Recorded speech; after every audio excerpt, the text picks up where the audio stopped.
December 2021। দিনটি ছিল শুক্রবার। আমরা সপরিবারে গিয়েছিলাম আমাদের গ্রামের বাড়িতে। গ্রামের বাড়ি হলো শরীয়তপুর। আমাদের পুরো পরিবার ঢাকায় থাকার কারণে সচরাচর গ্রামে যাওয়া হয় না। একে বছরের শেষ, যার কারণে আমরা সপরিবারে গ্রামে গিয়েছিলাম বেড়াতে। আমরা গ্রামে প্রায় 11 দিন ছিলাম। প্রথম 2 দিন স্বাভাবিকভাবে গেলেও তৃতীয় দিনে ঘটে গেল আমার সাথে এক অস্বাভাবিক ঘটনা। কিন্তু প্রথম দিন অনেক পুরনো একটা ফ্রেন্ড কল দেওয়ার কারণে বাড়িতে অনেক লোকজন থাকায় আমি বাড়ির পাশে একটা ঝোপের আড়ালে গিয়েছিলাম কথা বলার জন্য। কথা বলতে বলতে এক পর্যায়ে আমি সেখানে থুতু ফেলেছিলাম। এই থুতুর কথাটা মনে রাখবেন। ছোটকাল থেকে ফ্রেন্ড সার্কেল অনেক হওয়ায় আমার মেসেঞ্জারে প্রায় গ্রুপ কলে থাকতে হয়। সেদিন রাত 8টায় আমি নিত্যদিনের মতোই ঘরে মানুষ থাকায় আমার ঘরের উঠোনে গিয়ে মেসেঞ্জার গ্রুপে সবার সাথে কথা বলছিলাম। তখনও সবকিছু স্বাভাবিক ছিল। হঠাৎই উঠোনে থাকা একটি লাইট জ্বলছিল, নিভছিল, জ্বলছিল, নিভছিল। আমি বিষয়টা স্বাভাবিকভাবেই নিয়েছিলাম। চতুর্থ দিনেও আমার সাথে ঠিক একই ঘটনা আবার ঘটেছিল। লাইটটা জ্বলছিল আর নিভছিল। এছাড়া আমি খেয়াল করলাম অন্য সময় লাইটটা স্বাভাবিক থাকতো। পঞ্চম দিনই আমার সাথে যা ঘটেছিল, বিশ্বাস করেন রাসেল ভাই, এর জন্য আমি মোটেও প্রস্তুত ছিলাম না। হঠাৎ আমার ফ্রেন্ডরা গ্রুপ কলে ডাকায় ও বাড়িতে উঠোনে অনেক লোক থাকায় আমি বাড়ির পাশের রাস্তার সাথে একটি কবরস্থান ছিল, সেই কবরস্থানের সামনে দাঁড়িয়ে কথা বলছিলাম আমার বন্ধুদের সাথে। তখন ছিল রাত 8টা, তাই আমার সাথে একটি টর্চ লাইট নিয়ে গিয়েছিলাম। কথা বলতে বলতে আমি এক পর্যায়ে খেয়াল করলাম যে আমার সামনে দিয়ে একটি পাগল এক দৃষ্টিতে আমার দিকে তাকিয়ে হেঁটে চলে যাচ্ছিল। রাস্তার মোচড় শেষ না হতেই খেয়াল করলাম পাগলটি আর নেই। এর ঠিক কিছুক্ষণ পর রাস্তার কুকুরগুলো অনেক চিৎকার করছিল। এক পর্যায়ে আমি দেখলাম আমার দিকে কুকুরগুলো ধেয়ে আসছে। এক পর্যায়ে আমি আমার হাতে থাকা টর্চ লাইট কুকুরগুলোর দিকে মারলাম। দেখলাম আমার সামনে একটি কুকুর দৌড়ে আসছে। ওদের মধ্যে একটি কুকুরকে খেয়াল করলাম, কুকুরটির চোখ সবুজ বর্ণের, অস্বাভাবিক দেখতে। আমি তখন ভয়ে কবরস্থানের পাশে কতগুলো ইট রাখা ছিল, সেই ইটের ওপর পা দিয়ে কিভাবে রান্নাঘরের টিনের চালে লাফ দিয়ে উঠে গেলাম আমি বুঝতে পারলাম না। ওই ইটের সারি থেকে রান্নাঘরের টিনের চাল প্রায় 7 থেকে 8 ফুট উঁচুতে ছিল। চাল থেকে আমি লাফ দিয়ে উঠোনে পড়ে ব্যথা পেলাম। প্রচন্ড ব্যথা পেয়েছিলাম তখন। বাড়ির সবাই আমাকে অনেক ধরাধরি করে তুলল। তখন বাড়ির সবাই আমাকে জিজ্ঞেস করলো কি হয়েছে। আমি তাদের সব ঘটনা খুলে বললাম। এর পরের দিন আমার নানুর এক ফ্রেন্ড, যে কিনা কারো সাথে প্যারানর্মাল কিছু ঘটলে তার চিকিৎসা করতেন, তার কাছে আমায় নিয়ে গেলেন আমার নানু। এরপরে সেই নানু আমার কাছ থেকে সব ঘটনা জানতে চাইলে আমি তাকে আগে পরে সব ঘটনা বললাম। আমার কাছ থেকে সবকিছু জেনে এবার তিনি আসনে বসলেন এবং আমাকে বসতে বললেন, আর আমাকে বললেন আমি যদি কোনো অস্বাভাবিক কিছু দেখতে পাই তাহলে যেন ভয় না পাই। তারপর নানু আমার কনিষ্ঠাঙ্গুল চেপে ধরে দোয়া পড়ে তার জিনদের আমার শরীরে হাজির করলেন। এরপর আমার আর কিছু মনে নেই। বাকি ঘটনা আম্মুর কাছ থেকে শোনা। সব প্রসেসিং শেষে আম্মুর কাছে জিজ্ঞেস করলে আম্মু বলতে লাগলেন, আমি হঠাৎ করে খেয়াল করলাম তুই অস্বাভাবিক আচরণ করছিস। তখন সেই নানু আমাকে ওর তোর নানুকে বলল তোর হাত দুটোকে শক্ত করে ধরতে। এরপর নানুর জিনদের তোর শরীরে হাজির করানো হলো এবং বলল তোর যে সমস্যা রয়েছে তা জিনদের বের করতে। অতঃপর সেই জিনগুলো চলে যাওয়ার পর তুই স্বাভাবিকভাবে অজ্ঞান হয়ে পড়ে গেলি। এরপর তো নানু বলল আমার জিনরা বলে গেল যে সেদিন ও পাশের বাড়ির যে ঝোপের আড়ালে গিয়েছিল সেখানে একটি খারাপ পরী যাতায়াত করছিল। ঠিক সেই সময় সেখানে সে থুতুও ফেলেছিল এবং পরীটা এতে অত্যন্ত বিরক্ত হয়। সেই পরীটা ওর পিছু নেয় এবং ওকে ক্ষতি করতে উঠে পড়ে লাগে। এরপর নানু বলল তোমরা এখন চলে যাও, বাকিটা আমি দেখছি কি করা যায়, তোমরা সন্ধ্যায় এসো। বাসায় এসে আমার জ্ঞান ফিরল। সন্ধ্যা 6টায় আবার গেলাম সেই নানুর বাসায়। নানু বলল আমার জিনেরা সেই পরীটার সাথে কথা বলেছে। সেই পরীটা বলেছে তাকে ভোগ দিতে হবে। পরীটা ভোগ হিসেবে চেয়েছিল একটি ছোট ইলিশ মাছ, 5টি মিষ্টি, 5 রকমের 5টা ফল ও সাথে ভাত। নানু বলল সব রাত 8টার মধ্যে জোগাড় করতে হবে। আমিও আমার খালাতো ভাই বাজারের উদ্দেশ্যে রওনা দিলাম। সব জোগাড় করতে করতে সন্ধে 7টা বেজে গেল। 8টা 1টার আগ দিয়ে নানুর বাসায় গিয়ে পৌঁছালাম। নানু আমাদের সবাইকে বসতে বলল। আমি দেখলাম নানু 5 রকমের ফল নিয়ে এক এক করে 5 টুকরো করলো। এরপর আমায় কাছে ডাকলো। সেই 5 টুকরো ফল এক এক করে আমার গালে ছোঁয়ালো। এক এক করে মিষ্টি ভাত, ইলিশ মাছ সব ছোঁয়ালো। এগুলো একসাথে করে নানুর আসনের নিচে রাখলো। এরপর নানু একটি পাত্রে নারিকেলের খোসা ও বিট লবণ দিয়ে এক প্রকার ধূপ তৈরি করলো। নানু আমার হাতে টর্চ লাইট দিয়ে বলল তার সাথে যেতে এবং সাবধান করলো যে সব কাজ শেষ হওয়ার পর ফেরার পথে যেন পেছনে না তাকাই, এবং আরও বলল যে যদিও পেছনে থাকে তাহলে যেন আমি এগিয়ে যাই না থেমে। এখন নানুর পেছন পেছন যাওয়া শুরু করলাম। নিস্তব্ধ সেই রাতে আমি আর নানু হাঁটছিলাম, কেউ নেই আমাদের সাথে।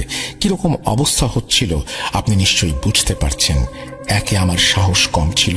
হাঁটতে হাঁটতে নানু এক পর্যায়ে আমাকে একটি কবরের সামনে নিয়ে গেল। কবরটি কার এটা আমার জানা ছিল না। কবরটি একটু সামনে নিম গাছের একটি ডাল রাখা ছিল। এরপর নানু সেই ডালটি হাতে নিল এবং সেই ডালটি যেখানে রাখা ছিল সেখানে আমাকে বসালো। এবার নানু যে ধূপটা তৈরি করেছিল সেই ধূপটা আমার চারিদিকে ঘুরালো এবং ঘুরানোর পর ওই নিম গাছের ডাল দিয়ে আমার শরীরে বাড়ি দিচ্ছিল। এরপর কিছু দোয়া পড়ে আবার নিম গাছ দিয়ে বাড়ি দিতে লাগলো। একটার পর একটা দোয়া শেষ করে দোয়া শেষে ওই ডালটি দিয়ে আবার আমাকে বাড়ি দেয়। এভাবে 6-7 বার আমার গায়ে নিম গাছের ডাল দিয়ে বাড়ি দেয়া হলো। এক পর্যায়ে ভুলবশত আমার চোখটা পেছনে গেল। আমি ওই মুহূর্তে যা দেখলাম তার জন্য আমি মোটেও প্রস্তুত ছিলাম না। আমি দেখলাম আমার পেছনে লক্ষ লক্ষ সাদা কিছু মানুষের অবয়বের মতো। আমি দেখে প্রচন্ড ভয় পেলাম। আমার শরীর কাঁপুনি দিয়ে অজ্ঞান হয়ে যাওয়ার উপক্রম হলো। নানু আমায় ধাক্কা দিয়ে বলল, কিরে তুই ভয় পেয়েছিস নাকি? আমি তখন ভয় পেয়েছিলাম।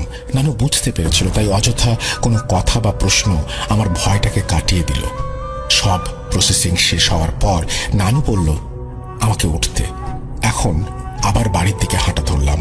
আমি খেয়াল করলাম আমার পেছন দিকে অনেকবার আমার নাম ধরে ডাকা হচ্ছে। দূর থেকে শোনা যাচ্ছিল অনেকটা এরকম, রিফাত, এই রিফাত, শুনে যা। আমি একবার ভেবেছিলাম যে আমি পেছনে তাকাবো, কিন্তু নানু মানা করেছিলেন পেছনে তাকাতে। আল্লাহর রহমতে ভালোভাবে বাড়ি পৌঁছালাম। বাড়িতে পৌঁছানোর পর নানু বলল, তোমরা এখন বাড়িতে চলে যাও, রাত 12টায় আমি ভোগ নিয়ে আসবো ওই পরিটাকে দিতে। আমরা বাড়িতে পৌঁছালাম। পৌঁছে খাওয়া দাওয়া করে রাতটা স্বাভাবিকভাবে চলে গেল। আবার সকাল 9টার দিকে নাস্তা করে আমরা আবার সেই নানুর বাসায় গেলাম। নানু আমাকে একটা তাবিজ দিল এবং কিছু নিয়ম কানুন মেনে চলার আদেশ দিল। আর তাবিজটা দিয়ে বলল এই তাবিজ কমপক্ষে 6 মাস পরিধান করতে হবে। 22 ডিসেম্বর আমরা সবাই ঢাকায় চলে আসি। ফেব্রুয়ারি 2022 স্কুলে তখন ক্লাস শুরু হয়ে গেল। আমি নিয়মিত স্কুলে যাওয়া শুরু করলাম এবং একটি কথা না বললেই নয়, আমি ক্লাস 10-এ উঠেছি। হঠাৎ একদিন ধর্ম স্যার আমার গলার তাবিজটা খেয়াল করলেন। তিনি আমাকে বললেন, তুমি নামাজ পড়ো, আল্লাহর উপর ভরসা রাখো? আমি বললাম, হ্যাঁ স্যার, কেন? স্যার আবার বললেন, তাবিজ পরিধান করা শিরক, এটা তুমি জানো? আমি বললাম, স্যার একটা সমস্যার কারণে আমি তাবিজটা পরিধান করেছি। স্যার বলল, সমস্যা যেহেতু আল্লাহ দিয়েছে সমাধান আল্লাহই করবেন, তুমি তাবিজটা দিয়েছো কেন? তাবিজ ফালাও। আমি আর কথা না ভেবে তাবিজটা ফেলে দিলাম। তাবিজটা ফেলে দেওয়ার পর 1 সপ্তাহ ভালোই চলছিল, সব স্বাভাবিক। আমি ভাবলাম আবার সব ঠিক হয়ে গেছে, ঘটনা এখানে শেষ হলে পারত, কিন্তু সেইটা আবার অন্যদিকে মোড় নিল। এখানে বলে রাখা ভালো রাসেল ভাই, আমি সবসময় নামাজ পড়ি। কিছুদিন নামাজ পড়ার পর খেয়াল করলাম যে আমার নামাজে সূরা কালাম ভুল হচ্ছে। আমার নামাজ পড়ার সময় আমি অনুভব করি পেছনে কেউ দাঁড়িয়ে আছে। আমি নামাজে ভালো মতো মন দিতে পারছিলাম না। তখন এভাবে আমি আস্তে আস্তে নামাজ পড়া একটু কমিয়ে দিই। বাসায় প্রায় সময় আমার একা থাকতে হয়। বাসায় একা থাকার অবস্থায় আমি যখন পড়তে বসি তখন আমার ঘরের আশেপাশে দিয়ে কিছু অদ্ভুত অদ্ভুত সাউন্ড আমি শুনতাম, যা ভাষায় প্রকাশ করার মতো না। খুবই অদ্ভুত সাউন্ড, যে সাউন্ডগুলো শুনে আমি বুঝতাম যে এগুলো প্যারানর্মাল কিছু। তখন আমি খুব ভয় পেতাম, কিন্তু কি আর করা, বাসায় আমি একা, আমার কাছে বাসার চাবিও ছিল না। একটা কথা বলে রাখা ভালো, আমাদের বাসার মেইন গেট তালা মারা থাকে সব সময়। আমি আমার ফোনে তখন কোরআন তেলাওয়াত ছেড়ে রাখতাম, তারপরে পড়তাম, ওই সাউন্ডগুলো কমে যেত। একদিন রাতে আমি ঘুমাচ্ছিলাম, কিছুক্ষণ পর আমার বুকের ওপরে অনেক ভারী একটা কিছু এসে পড়লো। আমি খেয়াল করলাম জিনিসটা এতই ভারী ছিল যে আমার নিঃশ্বাস নিতে কষ্ট হচ্ছিল। জিনিসটা এরকম ভাবে আমার সাথে ঘটেছে যে আমি কিছুতেই আমার মনকে সান্ত্বনা দিতে পারছিলাম না, এই বলে যে এটা স্বপ্ন।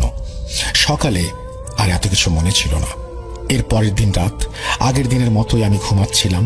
এবার ঘটলো অন্যরকম একটি ঘটনা, যেটা আমি ঘটনার প্রথম দিকে তুলে ধরেছিলাম। আমি রাতে ঘুমাচ্ছিলাম, হঠাৎ স্বপ্নে দেখলাম যে আমার ডাইনিং রুমে পানি খেতে উঠলাম আমি। হঠাৎ আমার ঘাড়টা আপনা আপনি একেবারে পেছনে ঘুরে গেল।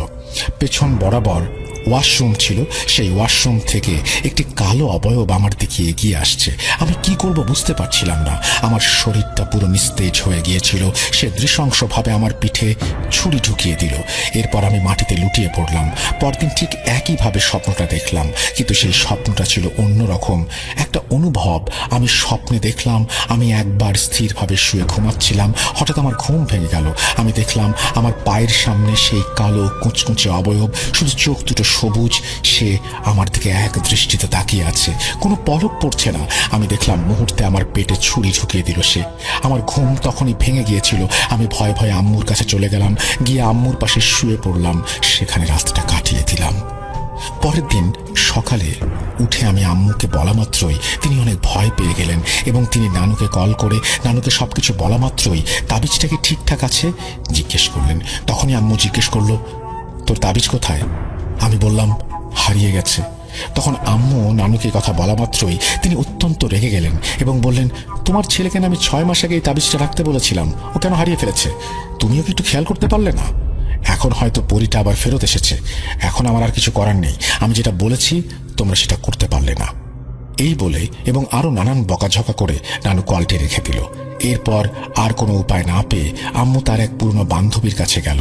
আম্মুর সেই বান্ধবীর মেয়ের সাথেও খারাপ কিছু ঘটনা ঘটেছিল। তো তিনি তার মেয়েকে কোথায় চিকিৎসা করিয়েছেন বলতেই আম্মুর বান্ধবী বলে উঠল, তুই হয়তো জানিস যে আমার মেয়ের সাথে এরকম খারাপ কিছু ঘটেছিল। তো আমি এক ভালো হুজুরের সন্ধান পাই, তিনি মিরপুরে থাকেন। তিনি মিরপুরে কোথায় থাকেন এটা আমি প্রকাশ করতে চাচ্ছি না এখানে, শুধু এটুকুই বলেছিলাম তিনি মিরপুরের কোনো একটা জায়গায় থাকেন। তখন আম্মু বলল, তাহলে আমাকে সেখানে নিয়ে যায় একদিন। বলে আম্মু তার বান্ধবীর বাসা থেকে বের হয়ে গেল তাকে বিদায় জানিয়ে এবং বলল, তাহলে কালকে দুপুরে 3টায় সেখানে যেতে। উত্তরে তার বান্ধবী বলল, আচ্ছা ঠিক আছে। একটা কথা বলে রাখা ভালো, সেই স্বপ্নগুলো দেখার পর থেকে আমি আম্মুর সাথে ঘুমাই, যার কারণে সেদিন রাতে আমার কোনো সমস্যা হয়নি। পরের দিন সঠিক সময়ে আমরা বেরিয়ে পড়লাম সেই হুজুরের বাড়ির উদ্দেশ্যে। প্রায় 4:30 নাগাদ আমরা হুজুরের বাড়িতে পৌঁছালাম। হুজুর তখন আসরের সালাত আদায় করতে গিয়েছিলেন মসজিদে, তো তিনি আসতে দেরি করলেন। আমরা সেখানে বসেছিলাম। আমি তার ঘরটি খেয়াল করলাম। ঘরটি ছিল অনেকটা মাজারের মতো, ভেতরটা দেখতে অদ্ভুত। ঘরটা ভালো মতো খেয়াল করতে করতে দেখলাম হুজুর চলে আসলো। এরপর হুজুর তার জায়নামাজে বসলো। তিনি জিজ্ঞাসা করলেন, কি সমস্যা আপনাদের?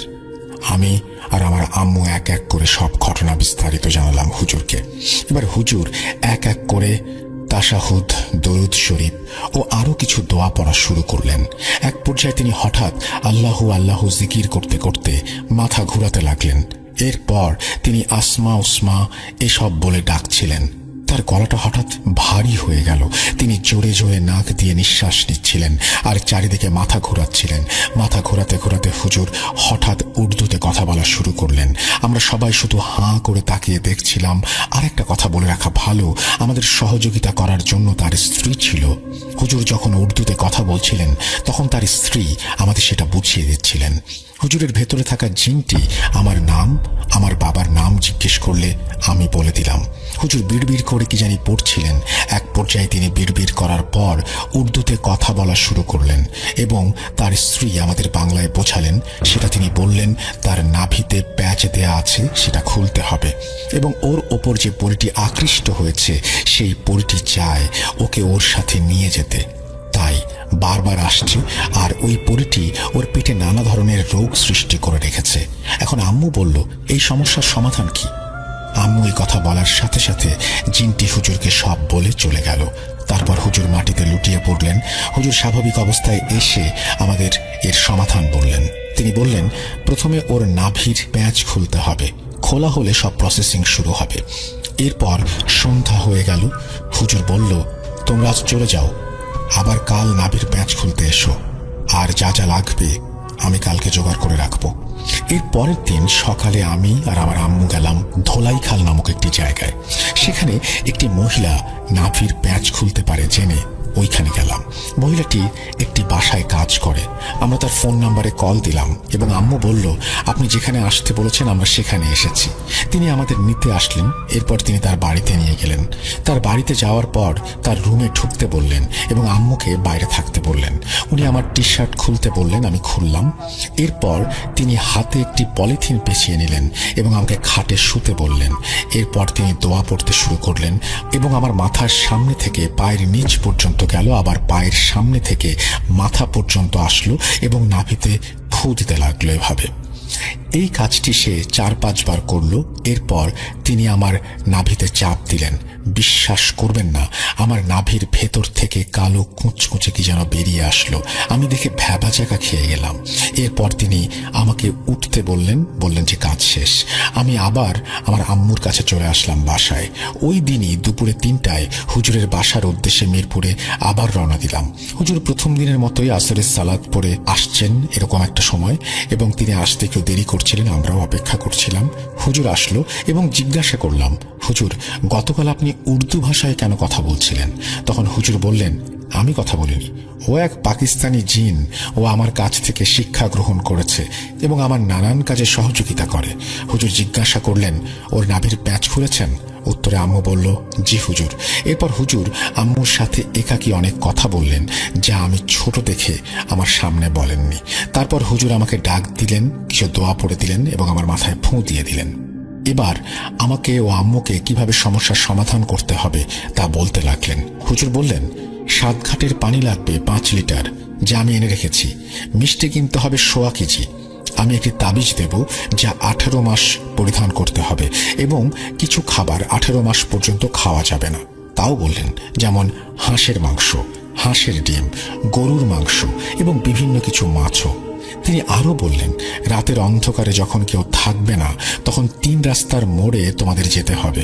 মনে রেখো, যখন ঘর থেকে নামবে তুমি এবং তোমার ছেলে দুজনে একজনও কারোর সাথে কোনো কথা বলতে পারবে না। সাথে 1 বালতি পানি নিয়ে যেও। 3 রাস্তার মোচড়ে যাওয়ার পর যেই 1.25 কেজি মিষ্টি নিতে বলেছিলাম ওই মিষ্টির প্যাকেটটা খুলে রাখবে। এরপর মিষ্টির প্যাকেট থেকে সেই কথা মতো আমি 5 পা পিছালাম। আমার আম্মু আমার মাথা বরাবর 7 ঘাটের পানির বোতলটি নিল এবং 7 বার ঘোরালো। এরপর যথাক্রমে পানিটি ঢেলে দিল। ঢালার সময় আমি ও আমার আম্মু কিছু অদ্ভুত সাউন্ড শুনতে পেয়েছিলাম। এরপর সাথে নিয়ে যাওয়া বালতির পানি থেকে আমাকে গোসল করিয়ে দিল। তারপর ওই তাবিজটি ওইখানে পরিয়ে দিল। তারপর আমরা অন্য রাস্তা দিয়ে চলে যাচ্ছিলাম। চলে যাওয়ার সময় অনেক রকম শব্দ শুনতে পেয়েছিলাম। এমন লাগছিল আমাদের পেছনে সবকিছু ভাঙচুর হয়ে যাচ্ছে। এরকম ভয়ানক সাউন্ড কখনো আগে শুনিনি। হুজুর বলেছিল, এই কাজ করার সময় যে জামা কাপড় পরা থাকবে সেগুলো ফেলে দিতে হবে। এরপর বাসায় এসে আমরা যে জামা কাপড় পরে গিয়েছিলাম ওই জামা কাপড়গুলো ফেলে দিলাম। রাতটা কোনো রকমে ভয় কাটলো। পরের দিন সকালে হুজুরকে আমরা ফোন দিয়ে সব বিস্তারিত জানাই। তিনি বললেন, হ্যাঁ আলহামদুলিল্লাহ, তোমাদের কাজটি সম্পন্ন হয়েছে। এখন তোমাদের আর কোনো চিন্তা নেই।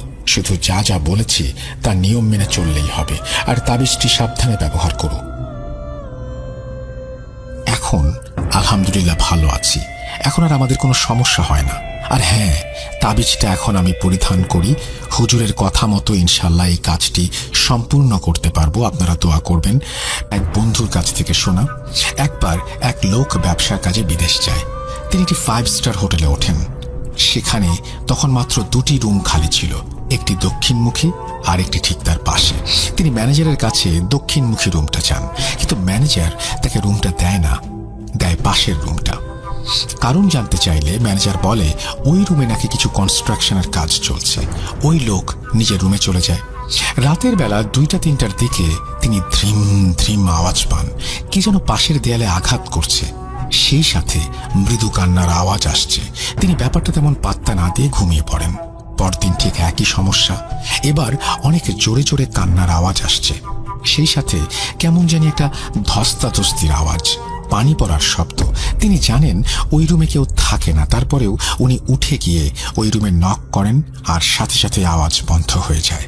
তিনি চলে আসবেন, তখন আবার আওয়াজ। এবার তিনি দরজার চাবির ফুটো দিয়ে চোখ দেন, কিন্তু ভেতরে কিছুই দেখতে পান না, শুধুই অন্ধকার। সেদিনের মতো তিনি রুমে চলে যান।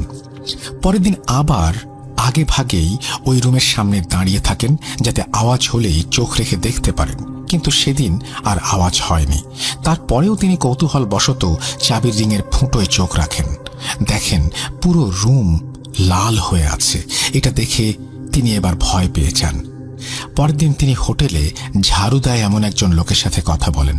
তার ভাষ্যটা ছিল এমন: ওই রুমে অনেক বছর আগে একটা মেয়েকে রেপ করে তার খুন করে লাশ ফেলে রেখে যাওয়া হয়েছে। এরপর থেকে সেখানে নানা রকম আওয়াজ আসতে থাকে। হোটেলের সুনাম খারাপ হবে বলে আপনাকে কিছু বলা হয়নি।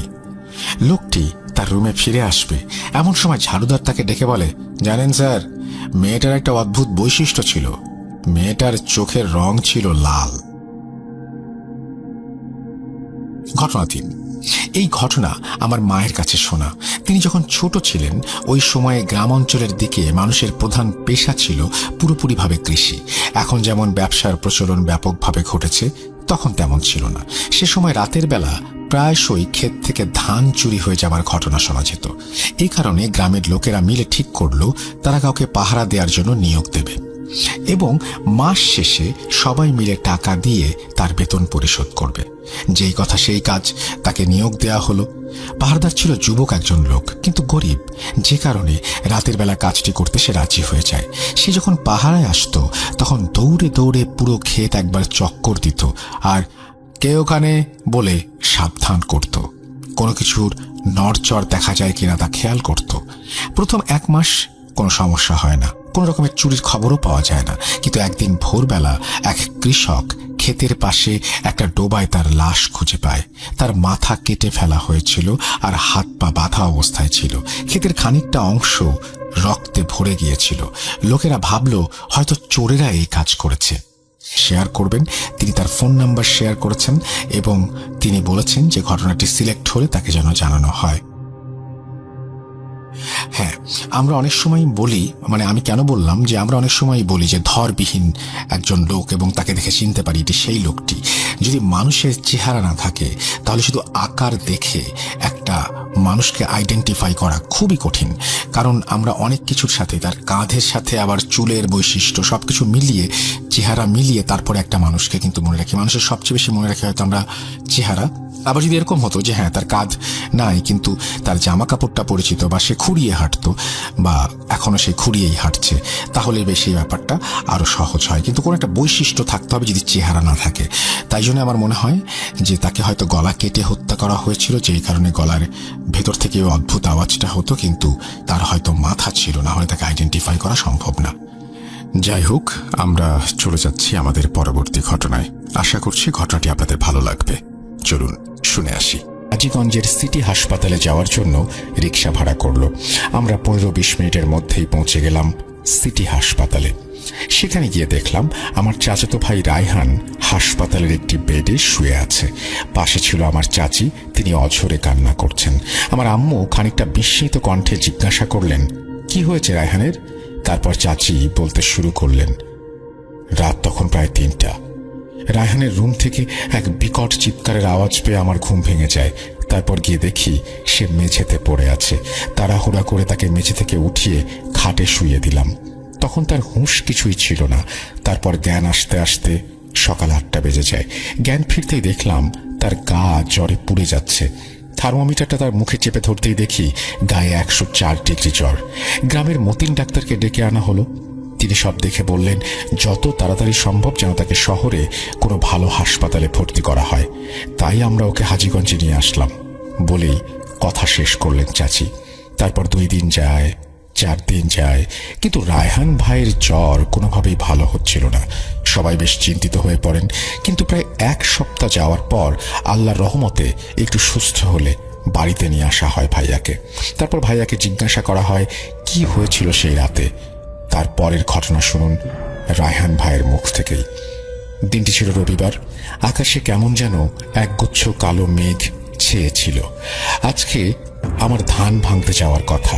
তাই কাল রাতেই ধানসহ বস্তা 2টি আমি তৈরি করে রেখেছিলাম। বলে রাখা ভালো, গ্রীষ্মকাল শেষে বর্ষাকাল যেন জানালায় উঁকি দিচ্ছে। আমি কলা গাছ কেটে ভেলা বানিয়ে রেখেছিলাম 2-3 দিন আগেই। অনেকে হয়তো জানেন না যে ভেলা কি। ভেলা হচ্ছে কলা গাছ দিয়ে বানানো একটা ভাসমান কোনো একটা যান, যা দেখতে অনেকটা নৌকার মতো। যেই কথা সেই কাজ। দুপুরে খাওয়া দাওয়া শেষ করে রওনা হলাম ভেলার উদ্দেশ্যে। প্রায় 5 মিনিট হাঁটার পর পৌঁছে গেলাম ভেলার কাছে। সবকিছু ভালোই যাচ্ছিল। 30-35 মিনিটের মধ্যেই পৌঁছে গেলাম চাল ভাঙানোর সেই মিলে। ধানের মৌসুম, তাই গিয়ে দেখি আমার মতো অনেক মানুষই চাল ভাঙাতে এসেছেন। চাল ভাঙানো শেষ করতে করতে প্রায় সন্ধে নেমে এলো। দোকানদারকে তার পাওনা বুঝিয়ে দিতে গিয়ে দেখি পশ্চিমের আকাশে সূর্যটা প্রায় ডুবি ডুবি করছে। যাই হোক, অজু করে মাগরিবের নামাজ আদায় করে আল্লাহর নাম নিয়ে বাড়ির দিকে রওনা হয়ে গেলাম। বলে রাখা ভালো, বাড়িতে যাওয়ার পথে একটি বড় বিল বাড়ি দিতে হয়। মানুষের কাছ থেকে শোনা, সেই বিলের পাশে আগে নাকি একটি পুরাতন শ্মশান ছিল। পরে গ্রামে হিন্দু সভ্যতা লোপ পাওয়ার কারণে শ্মশানটি ভেঙে ফেলা হয়। জেলেরা যখন রাতের বেলা মাছ নিয়ে সেই বিল দিয়ে যাওয়া আসা করত, তখন নাকি বিভিন্ন সময় নানা রকমের চিৎকার, কান্নার আর্তনাদ, পানিতে কাফন মোড়ানো লাশ ভেসে যাওয়া ও জলপিশাচের মুখোমুখি হতো। কথাগুলো হঠাৎ মনে পড়তেই কেমন যেন শির দ্বারা দিয়ে এক ঠান্ডা হিমেল স্রোত বয়ে গেল। যাই হোক, আল্লাহর নাম নিয়ে বৈঠা দিয়ে ভেলাটি ধীরে ধীরে বাইতে শুরু করলাম। প্রথমে পরিবেশটা ঠিকঠাক মনে হলেও 20 থেকে 25 মিনিট ভেলা বাইতে বাইতে চলে আসলাম সেই বিলের দিকে। ঝিঝি পোকার ডাক আর মৃদু বাতাসে দূরের বাঁশবাগান থেকে আসা শনশন আওয়াজ যেন পরিবেশটাকে কেমন ভয়ানক করে তুলল। হঠাৎ করেই আমি অনুভব করলাম ভেলাটা প্রচণ্ড ওজন মনে হচ্ছে। ভেলাটা বিলের পাশে পানির সাথে প্রায় ডুবি ডুবি করছিল। স্বাভাবিকের তুলনায় বেশি ওজনের ভেলাটা বাইতেও কষ্ট হচ্ছিল আমাদের। হঠাৎ করেই আমার চোখ যায় ভেলার সামনের দিকে। হালকা চাঁদের আলোতে আমি লক্ষ্য করলাম একটা কালো কুঁচকুঁচে অবয়ব আমার ভেলার পাশে বসে আছে। কালো ঘন অন্ধকারে বোঝা যাচ্ছিল না অবয়বটির অস্তিত্ব। একজোড়া রক্তের মতো লাল চোখ যেন এক দৃষ্টিতে আমার দিকে তাকিয়ে আছে। আমি ভেলা চালানোর মতো শক্তি পাচ্ছিলাম না। আল্লাহর নাম নিয়ে যত সূরা পারি সব একসাথে পড়তে শুরু করলাম। কতগুলো সূরা পাঠ করেছিলাম মনে নেই। হঠাৎ করে দূরের কোনো এক মসজিদ থেকে এশার আজানের ধ্বনি কানে এসে লাগলো। চোখের পলক পড়তেই দেখলাম অবয়বটি একটি বিক্ষুটে হাসি দিয়ে বাম পাশের বিলের পানিতে ঝাঁপ দিয়ে কোথায় যেন মিলিয়ে গেল। আমি খেয়াল করলাম ভেলাটা আগের থেকে অনেকটা হালকা মনে হচ্ছে। আল্লাহর নাম নিয়ে সূরা পড়তে পড়তে প্রায় 15 থেকে 20 মিনিটের মধ্যেই গ্রামে এসে পৌঁছালাম।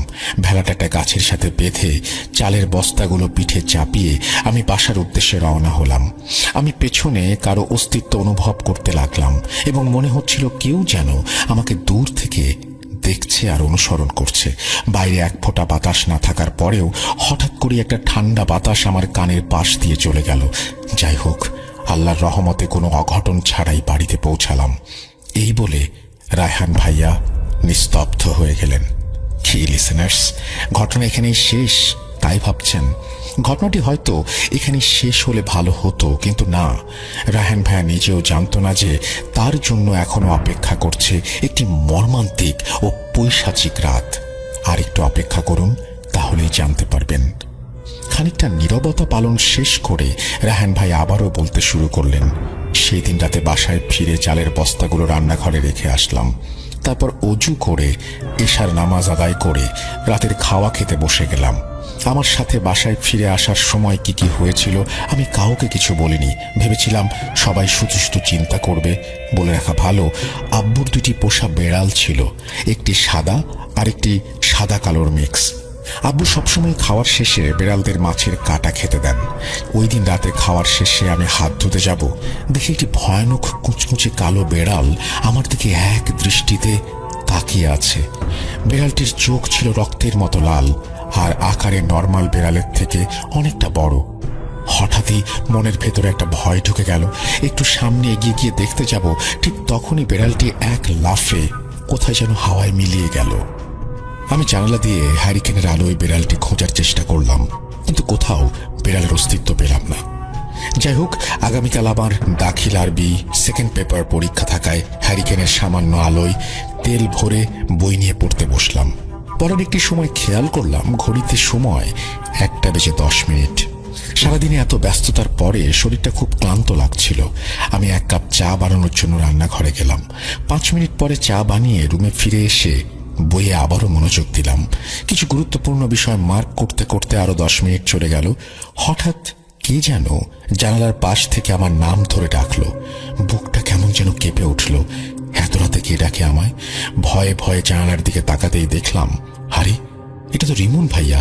বলে রাখা ভালো, রিমন ভাইয়া আমার বড় জ্যাঠার ছেলে। উনি তখন ঢাকায় ফ্যাশন ডিজাইন নিয়ে পড়াশোনা করতেন। ঈদের ছুট ছাড়া ভাইয়াকে গ্রামে পাওয়া দুষ্কর। তাহলে উনি এত রাতে এখানে কি করছেন? উনি তো ঢাকায় থাকার কথা। অনেক প্রশ্নই মাথায় একসঙ্গে ঘুরপাক খাচ্ছিল। ভাইয়া বলে উঠল, কিরে, কি ভাবছিস? আমি বললাম, কিছু না, কিন্তু তুমি এত রাতে এখানে? রিমন ভাইয়া একটা মোটা কর্কশ কণ্ঠে বলে উঠল, কেন রে, আমি কি এখানে থাকতে পারি না? রিমন ভাইয়ের ভয়েসটা কেমন যেন অচেনা মনে হচ্ছিল। ঈদে দেখলাম ভাইয়াকে। এই কয়েক মাসে একটি মানুষের ভয়েস কি এতটা পরিবর্তিত হতে পারে? আমি ভাইয়ার প্রশ্নের উত্তরে বললাম, না, এই সময় বাইরে থাকতে পারো, তবে বাইরে কেন, ভেতরে আসো। কথাটা বলতে রিমন ভাইয়ার মুখে এক বিভৎস হাসি দেখতে পাই। ভাইয়ার হাতগুলো জানালার গ্রিডে রাখতেই তাকে আমার অস্বাভাবিক লাগে। মুখে একটা বিভৎস হাসি দিয়ে সে আমার দিকে তেড়ে আসছে। হ্যারিকেনের আলোয় আমি স্পষ্ট দেখতে পাই রিমন ভাইয়ার মুখটা কেমন যেন আস্তে আস্তে পরিবর্তিত হতে শুরু করেছে এবং একটা পর্যায়ে এক বিক্ষুটে বৃদ্ধার চেহারায় রূপান্তরিত হলো। কি বিভৎস সেই চেহারা!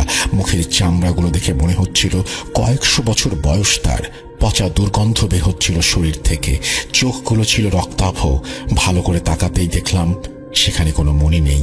কয়েক সেকেন্ডের তফাতে একজন স্বাভাবিক মানুষ কিভাবে আমার চোখের সামনে এতটা বিভৎস রূপ নিল, সেই বিভৎস জিনিসটি সেকেন্ডের মাথায় অদৃশ্যভাবে জানালা ভেদ করে আমার রুমে ঢুকে পড়ল। কি হচ্ছিল আমার সাথে বুঝতে না পেরে 5 থেকে 6 কদম পেছনে সরে চেয়ারটি সেই বিভৎস জিনিসটির দিকে ছুঁড়ে মেরে চিৎকার দিয়ে জ্ঞান হারালাম। তারপর আর কিছু মনে নেই। এই বলে থামলো রায়হান ভাইয়া। আমার চাচা মানে রায়হান ভাইয়ার আব্বু সব কথা শুনে আমাদের গ্রামের মেজো হুজুরকে খবর দেন। মেজো হুজুর ছিল আমাদের গ্রামের একমাত্র কবিরাজ। তিনি আসতে আসতে প্রায় 12টা বেজে যায়। আসার পর রায়হান ভাইয়ার কাছ থেকে সব ঘটনা শুনে কবিরাজ বলতে শুরু করলেন, রায়হান ভাইয়া সেদিন বিল পাড়ি দিয়ে আসার সময় বিল থেকে এক জল পিশাচ তার পিছু নেয়। পিশাচটির উদ্দেশ্য ছিল মাছ খাওয়া, কিন্তু ভাইয়ার কাছে কোনো মাছ না থাকায় সে রেগে যায় এবং ভাইয়াকে বিরক্ত করতে শুরু করে। কিন্তু ভাইয়া নামাজি ও পরহেজগার থাকায় তার কোনো ক্ষতি করতে পারছিল না। পরে ভাইয়াকে অনুসরণ করতে করতে পিশাচটি তার সাথে বাসায় চলে আসে। আমার চাচিকে রান্নাঘর থেকে মাছের তরকারি নিয়ে যাওয়ার সময় তা দেখে পিশাচটি খুব মাছ খেতে ইচ্ছে করে, কিন্তু কোনো এক কারণে সে বাসার ভেতরে ঢুকতে পারছিল না। পিশাচটি মাছ খেতে না পারায় সে রায়হান ভাইয়ার ক্ষতি করার চেষ্টা করে থাকে এবং কালো বিড়াল ও রিমন ভাইয়ার বেশ ধরে। কিন্তু রায়হান ভাইয়া সবসময় পাক পবিত্র থাকায়, 5 ওয়াক্ত নামাজ আদায় করায়, আল্লাহর ওপর সবসময় ভরসা রাখার কারণে পিশাচটি সেই দিন ভাইয়ার কোনো ক্ষতি করতে পারেনি। তারপর কবিরাজ কিছু পানি পড়া ও তেল পড়া দেন, কিছু সূরা পাঠ করে ভাইয়ার মাথায় ফুঁ দিয়ে চলে যান এবং যাওয়ার আগে বলে যান আর কোনো চিন্তা করার কারণ নেই। আমার এত চাচাতো ভাই থাকতে কেন সেদিন রাতে রায়হান ভাইয়াকে রিমন ভাইয়ার সেই বেশেই পিশাচটি আক্রমণ করতে এসেছিল জানা নেই। এরপর থেকে রায়হান ভাইয়া আর কোনোদিন সেই বিলের পাশ দিয়ে যাওয়া আসা করেননি। ডিসেম্বর মাস জমিতে পানি নেওয়া লাগে, আপনার দ্বীপ থেকে বরন্ত দ্বীপ থেকে পানি নেওয়া লাগে। তো গভীর নলকূপ থেকে আমাদের জমির দূরত্ব হইতেছে 1 কিলোমিটার। 1 কিলোমিটার রাস্তায় মানে আপনার ভাতি, আমাদের আঞ্চলিক ভাষায় ভাতি বলে, মানে জমির সাইড দিয়ে নালা করে পানিগুলো নিয়ে এসে নিজ নিজ জমিতে নেওয়া লাগে। তো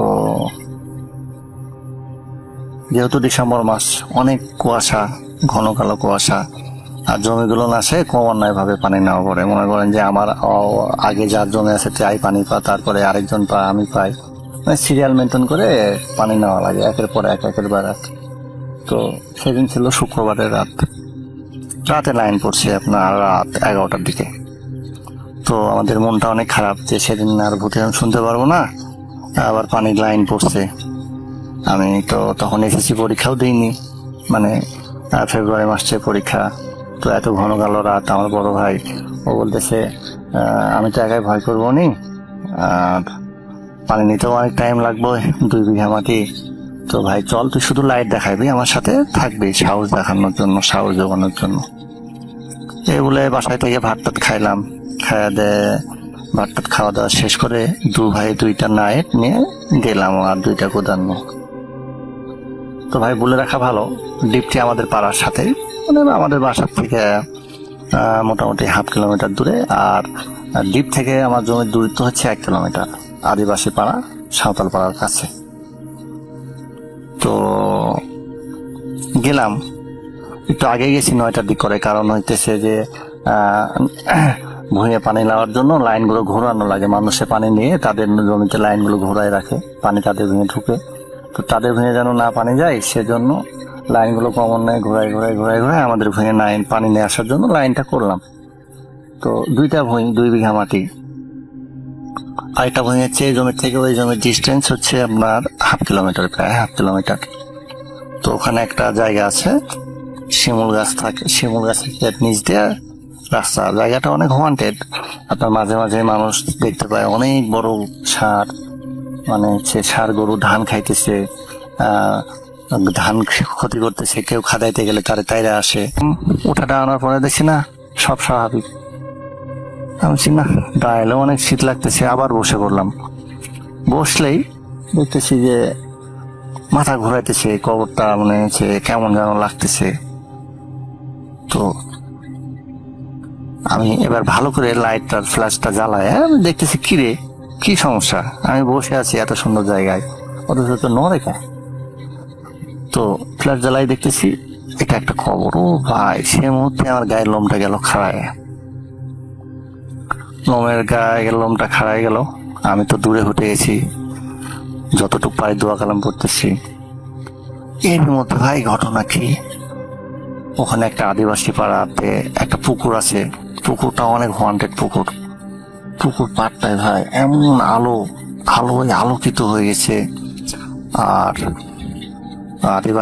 বেশিরভাগ আদিবাসীরা কুকুর পালে, কুকুরগুলো পাড়ার মধ্যে থেকে ঘেউ ঘেউ ঘেউ ঘেউ ঘেউ ঘেউ আওয়াজ করতেছে, আর গোটাটায় আলোকিত হয়ে গেছে। ভাই আমি পারতেছি না, দৌড় দেবো, কোন দিক দৌড় দেবো না দেবো এই কথা ভাই।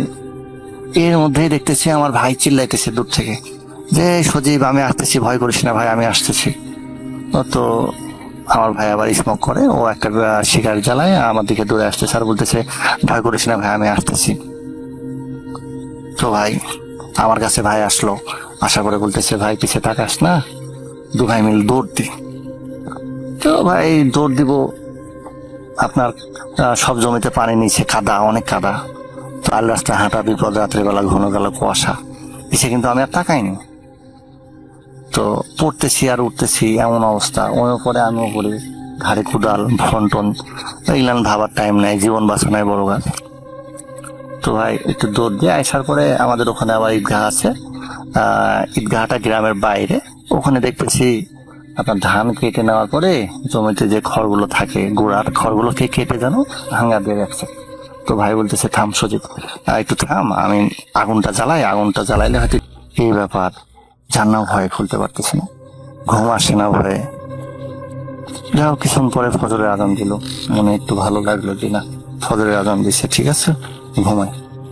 তো ভাই ঘুম গেছি, আমার কিন্তু সকালে ভাই ডাকে, মাও ডাকে নাই, ভাইও ডাকে নাই। তো ঘুম থেকে উঠছি আপনার 8টা-9টার দিকে, শরীর এত পরিমাণে ব্যথা আর জ্বর, মানে শরীরটা যে আমি তুলবো সেই তুলতে পারতেছি না। আমার বড় ভাইয়েরও এক অবস্থা, আমারও সে এক অবস্থা, এখন কি আর করার।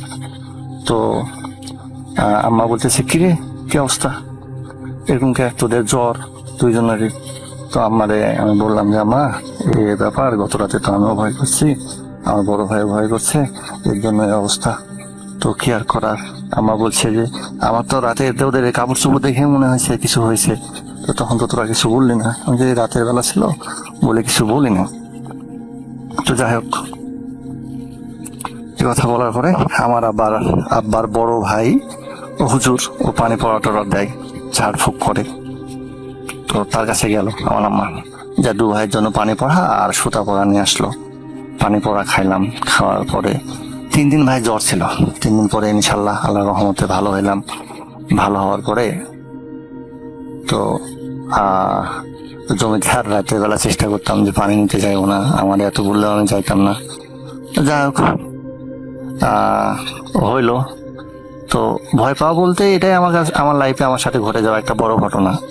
আর একটা ছোট ঘটনা আছে, কোনো নেক্সট টাইমে বলবো। আমার ভাইয়ের সাথেও ঘটনা ঘটছে, এটাও বলবো।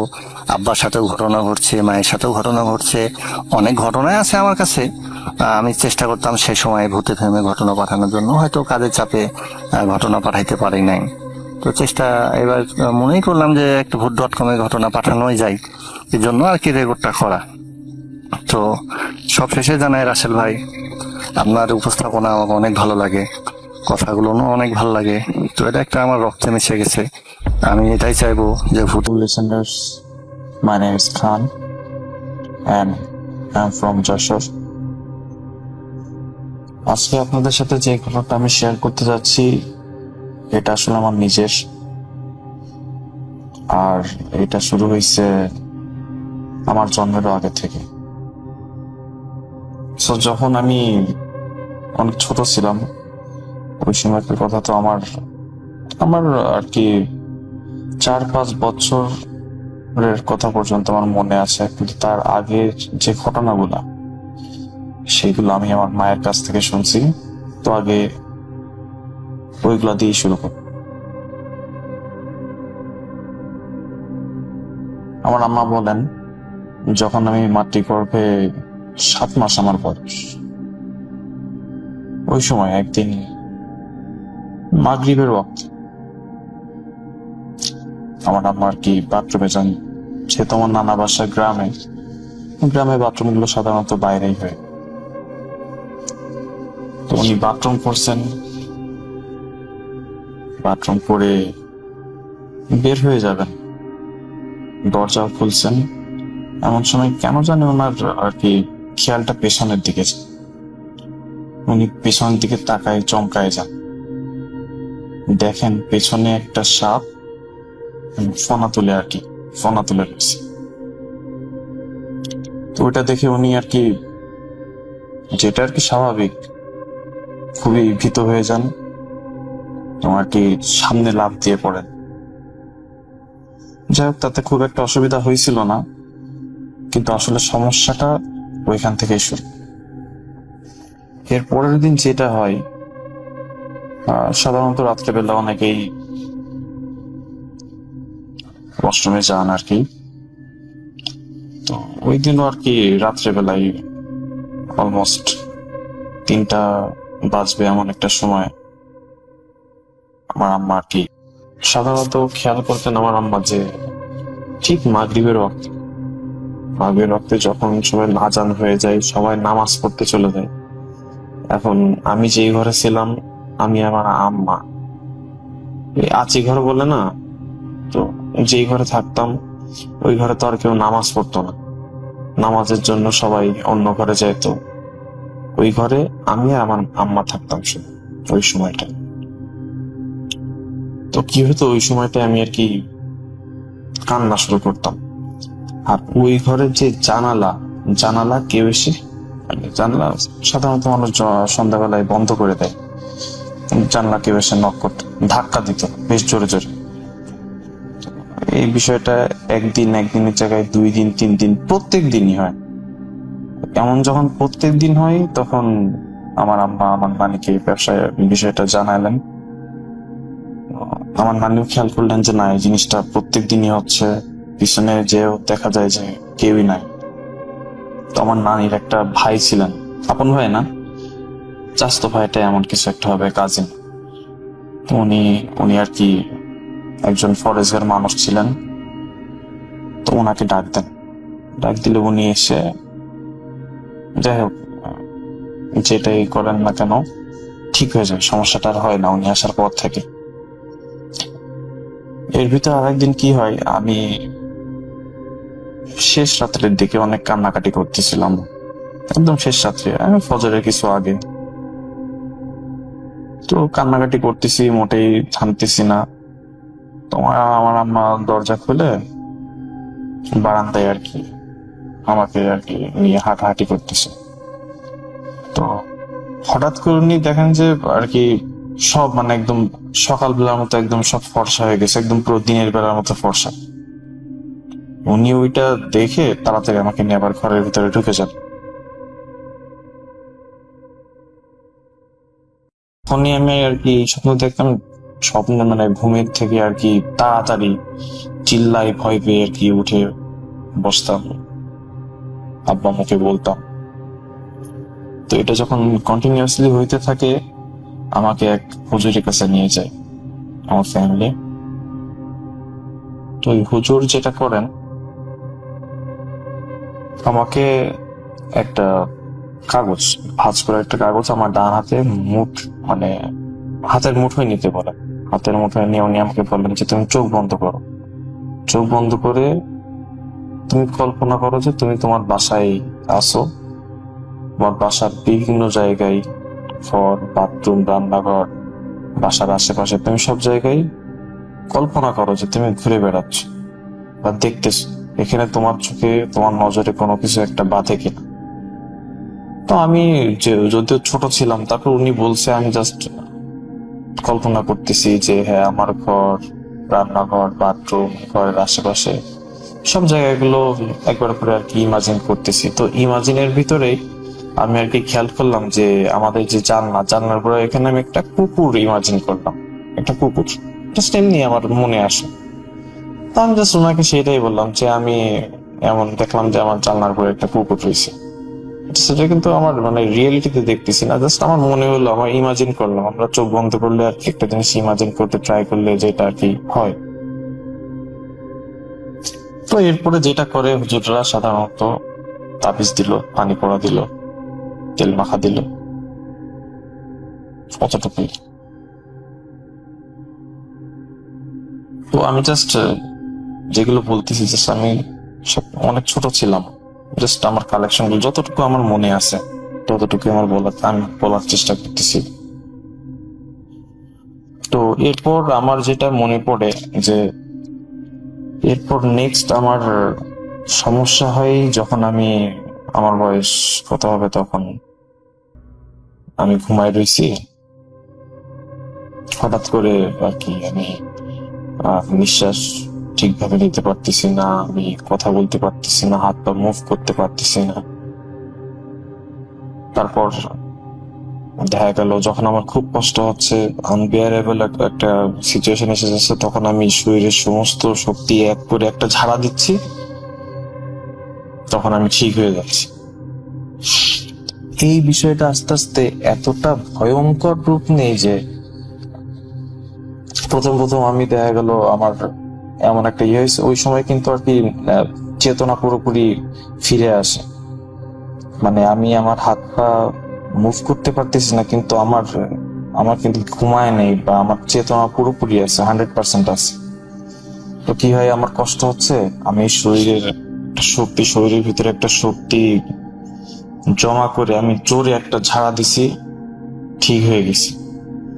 কিন্তু এটা আস্তে আস্তে এমন হইল যে আমার শরীরের বল, একটা জিনিস বলে রাখা ভালো, ওই বয়সে সাধারণত ওই 14-15 বছর বয়সে কিন্তু শরীরে ভালো একটা বল থাকে।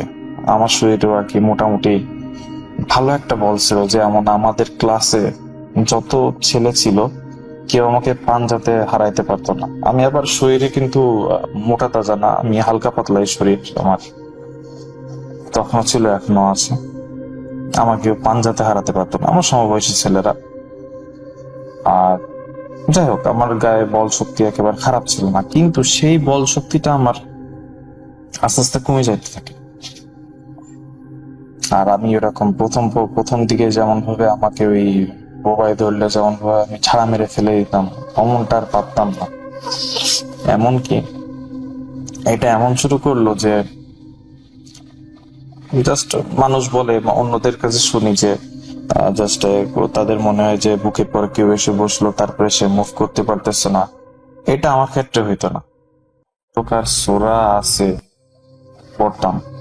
তো প্রথম প্রথম কি হতো, ওই ওই যে ঝাড়া, প্রথমে তো আমি একদম আর্লি ঝাড়া মেরে ফেলাই দিতাম।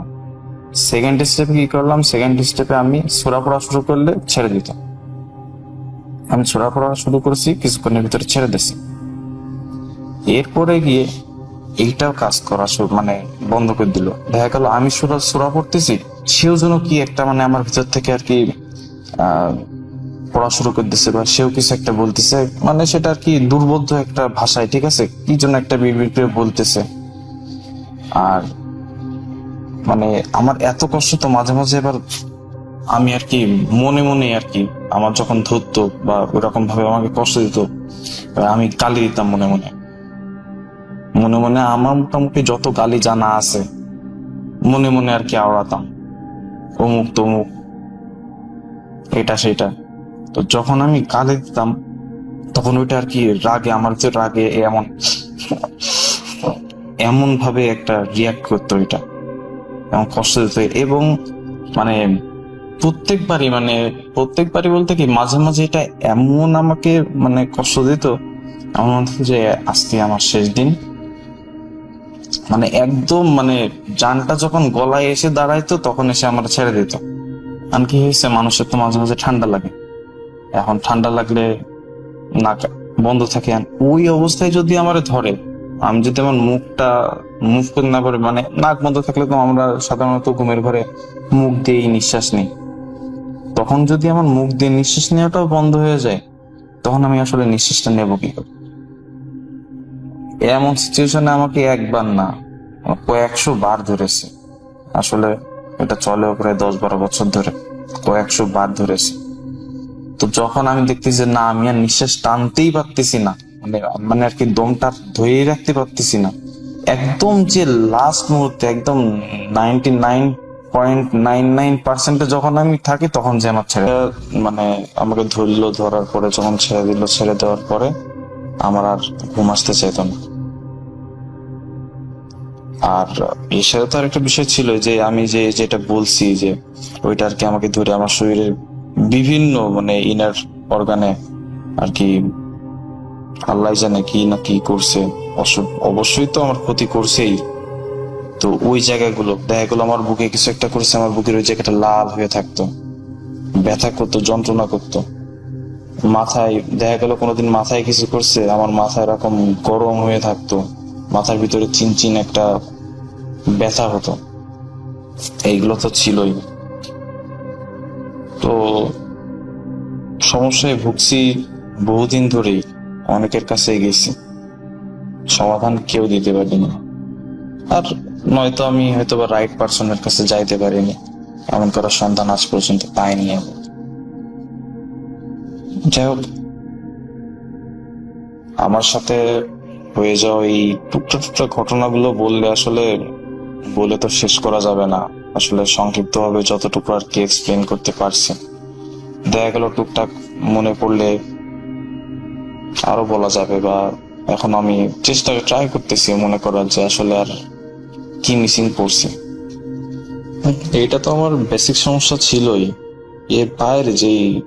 এর বাইরে মাঝে মাঝে যে খুঁটিনাটি যে সমস্যাগুলো হতো, কয়েকবার হয়েছে এমন যে বসে খাচ্ছি, ফ্যামিলির সবার সাথে বসে একসাথে ভাত খাচ্ছি, দুপুরের খাবার, তাও দিনের বেলা, সবাই এক জায়গায় বসে আছে, 4-5 জন মানুষ সবাই খাচ্ছে।